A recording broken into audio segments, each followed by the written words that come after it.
We will cover the More Services menu in your online banking application. From the home page, enter your username and password and select Sign In. From the home page, on the left-hand side, you have a menu that says Accounts, Move Money, Cards, Statements, and More Services. Click on More Services. This will open a window that shows you Share Services and Loan Services. We'll start at the top in Share Services, which will apply to checking accounts, savings accounts, and certificates of deposit. Stop Payments is our first option. This would be to stop payment on a check from any of your checking accounts. As you see in the center of your screen, you have any active stop payments listed for your reference.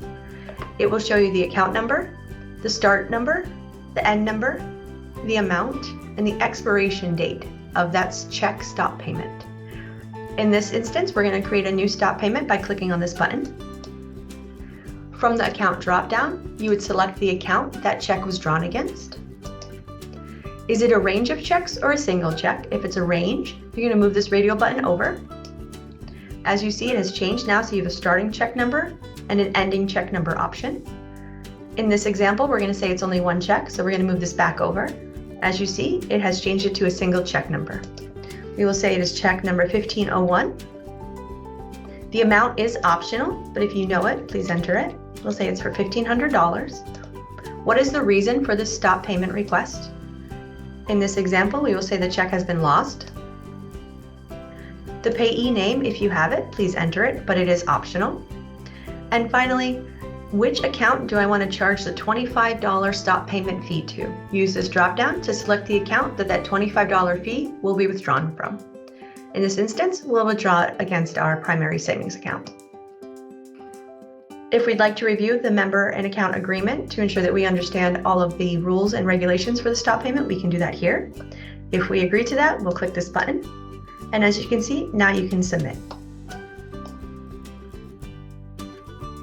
Once you submit it, you'll get a green pop-up that says it has successfully added this stop payment. And as you can see, it is now at the top of our list, check number 1501 for the amount of $1,500, and it now has an expiration date of 4/5/2024. We're going to follow the breadcrumb trail to go back to More Services. There's an Open an Additional Account option. This will open the window to the application to open a new share account, checking account, or certificate of deposit.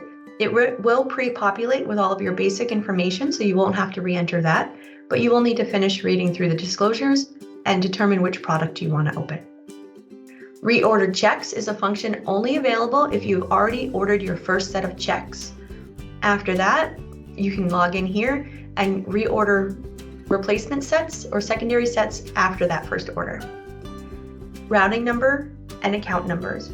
If we click on this button, it will open up our account and it will confirm the account MICR numbers.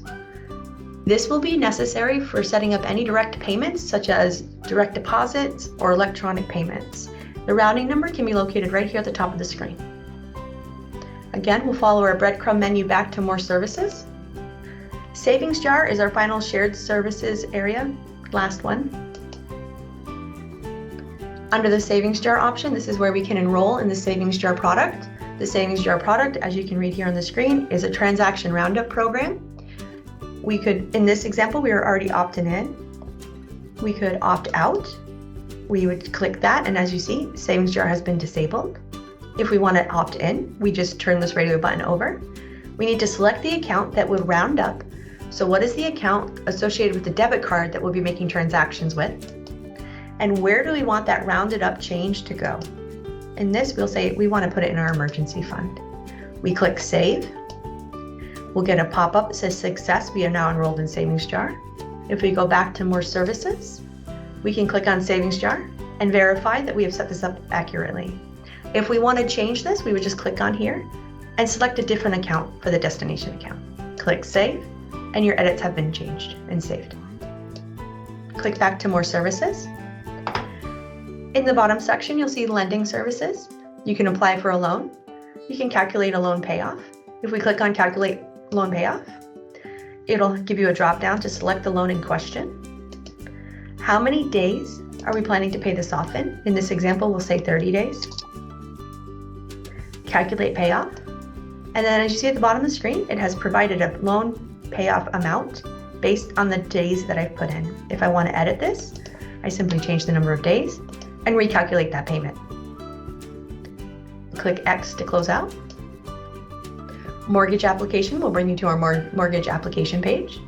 Credit card application will bring you to our credit card application page. And our loan rates will bring you to our loan rates page on our website, so you can always verify current rates.